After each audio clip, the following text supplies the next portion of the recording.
In this video, you're going to learn how to use your footwork to have more consistent power and consistency on your forehand. Most players are out there thinking about only the technique, only the swing on their forehand, but they don't realize one of the most important parts to having consistent power and being consistent is setting up your feet the right way. And that's what you're going to learn in this video.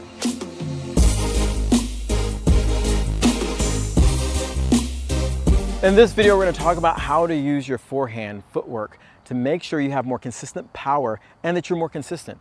And the reason this is so important because a lot of players are using their footwork incorrectly, meaning that they run to the ball, they have great technique, but if you run to the ball and you don't have your feet set up the right way, you can literally take away your ability to hit power on your forehand, and you don't want that. And so we want to talk about that in this video.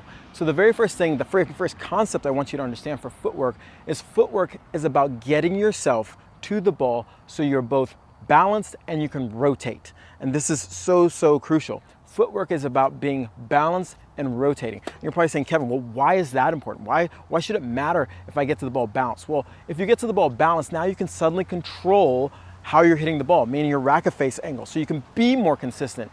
If you're not balanced, you're constantly moving or shaking, it's going to change your racket face angle, making it harder for you to be more consistent. Now you can really see how this is really important. The second part is rotation.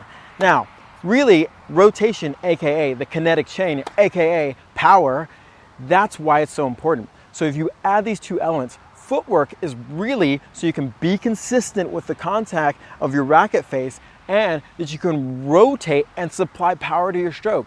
Most players don't look at it this way. They just think of, oh, I just got to get to the ball, and if I get to the ball, it's good enough. Well, it's not good enough if you want to be consistent and have power in your stroke. So there's a couple things you need to understand to do this. The first thing is positioning, and we're going to really focus on that in this video. What positioning is being aware of when the ball comes over, where do you need to be to hit the ball?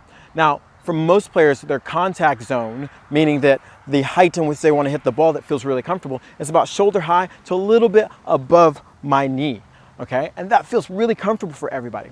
The big problem is when you go out and take a lesson and your pro's feeding your ball, what do? More than likely, okay? They feed the ball in that lovely little contact zone. And you feel like, man, my forehand or whatever is really cooking today, man. And then what happens? You go out in a match and the ball gets thrown at you really high with a ton of spin. And you're like, my forehand sucks. What's going on?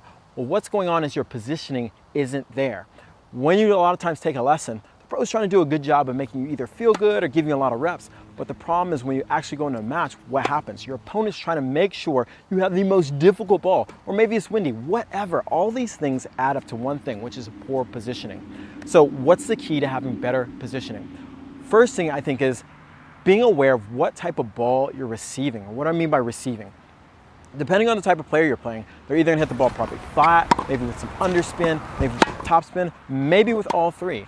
You have to get better at recognizing each ball because each ball has a different effect on the bounce. Meaning that once the ball bounces and it has a lot of spin, guess what? It's gonna jump towards you.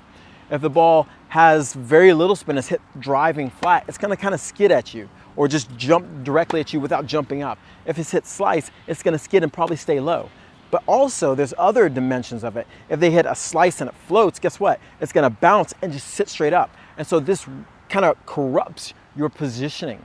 And if you don't know these things, if you're not looking for these things, then you're kind of always going out to the court and wondering where the ball is. And you can't really judge it.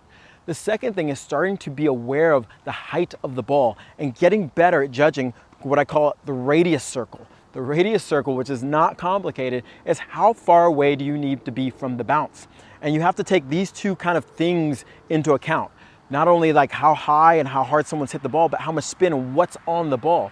Because if the ball's not hit that hard, I can get a little bit closer to the bounce and it's gonna bounce right up into my strike zone.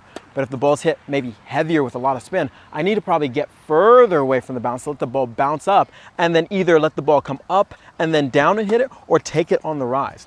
I will say, depending on your level, lower level players wanna let the ball come up and then probably down. Higher level players are gonna do their best to use their footwork, but then they have to have great timing to take the ball in their strike zone as the ball comes up. And you have different variations. So don't feel like you have to do one or the other. Some players do both. I myself, if I get a ball that I can move back and not give up a lot of court, I might let it come up and then come down and still be close to the baseline. But if it's going to push me way back, I might have to take it earlier, which increases the difficulty level, and it makes it harder to position myself in the correct spot.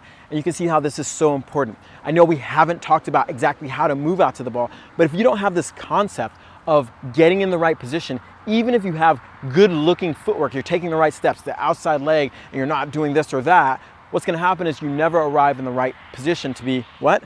Balanced and be able to rotate. Meaning that arriving at the ball when the ball's in your strike zone and you can rotate while being balanced, hence supplying power and consistency to your forehand. Now it's time to talk about action steps. What can you do to go out there and work on your positioning so when the ball comes, you know exactly where it's going to be and you know how to get it in your strike zone? Well, I think you can use a ball machine, but also you're going to have to start using your friends or partners to go out and hit balls with you. And here's how I would first set up the ball machine. Set up the ball machine to shoot the ball at a certain height. And what you're going to do is make sure you catch the ball in your strike zone. I'll show you what I mean.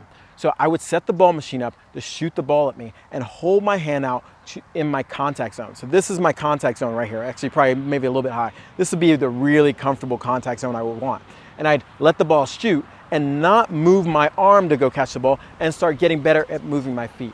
That works on making sure you get that radius around. Meaning that if I get too close to the bounce, it's going to bounce up really quick and I'm going to have to do this to catch it, compared to let it bounce and then coming up and into my hand, or if I'm really good, I can let it bounce and catch it right off the bounce. But that's not really the object, to just get really good at catching off the bounce. If you can do that, great. But the key is really getting good and noticing how high the ball bounces and then moving the position to make sure you get the ball in your comfort zone. And that's the first level. The next drill you can do is simply catch the ball and then drop it and hit. The whole reason why you want to catch the ball is being in great position, but then you can add in the hit, which works on your rotation at the same time. Finding a friend or someone who can feed you balls or they can hit with you. Feeding balls would be preferable if they can also put spin on the feed, meaning they can hit, spin on the feed. This is the reason why. You want to start taking the stuff you learned from the previous action step of watching the ball, but then adjusting it to how much spin they have on the ball. And so this is going to be a lot of experiential learning, meaning your friend is going to hit top spin and you'll get too close and it'll bounce and you're like, whoa, I need to back up.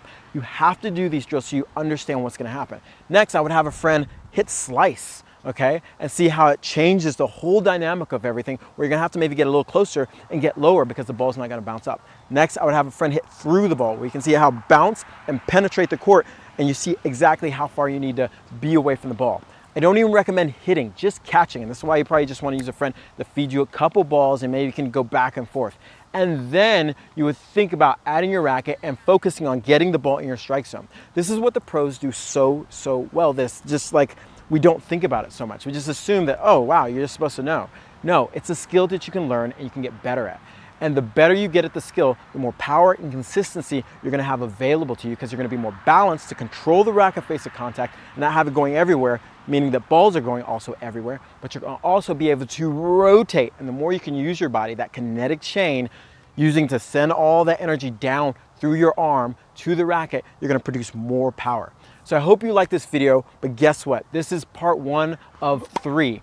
So we talked about positioning in this video. In the next video, we're gonna talk about how do you move out to the ball, because you gotta know the steps, because if you move out to the ball the wrong way, guess what? You're gonna also equally cut off the power. So there's a lot of things going on here. You have to have the positioning first, and then we're gonna work on the correct steps to move out to the ball so you're balanced and you can rotate.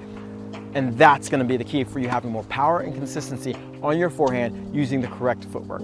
So in summary, make sure you know something about the ball. Make sure when you're watching your opponent hit, you can tell if they're hitting heavy topspin, if they're driving through the ball, or if they hit slice. All these things are apparent by just watching their swing. Topspin swing versus flat swing versus slice, which tells you something about the ball, which now gives you an idea of what type of bounce it's gonna have. Number 2, making sure you get in the right radius circle away from the bounce is so crucial, because if you get too close to the bounce, the ball's gonna bounce up and you're not gonna have time to get the ball in the correct strike zone. And this is why it's so important to get good at adjusting, to reading the ball. If you get good at this, it's gonna be so much easier to be consistent. Number 3, practice this. with a partner feeding you different balls at different times, and you have to visually look at the ball and then adjust to different balls. Also, different heights. Again, when you're playing a match, does someone hit the perfect ball to you every time? No. Sometimes they're hacking balls, hitting heavy balls, hitting flat balls, hitting whatever. Sometimes it's windy. Whatever it is, you have to get better at making sure you know something about the ball so you know something about the bounce that you can adjust to. So if you like this video, make sure you go to totaltennisdomination.org and sign up for our free consistency course. All you have to do is hit level up, sign up, you'll get a free account, and you'll get access to my brand new free consistency course to help you improve your consistency so the next time you go out and play a match, you're not losing matches because you're not making balls. So I'll see you next time in part number 2.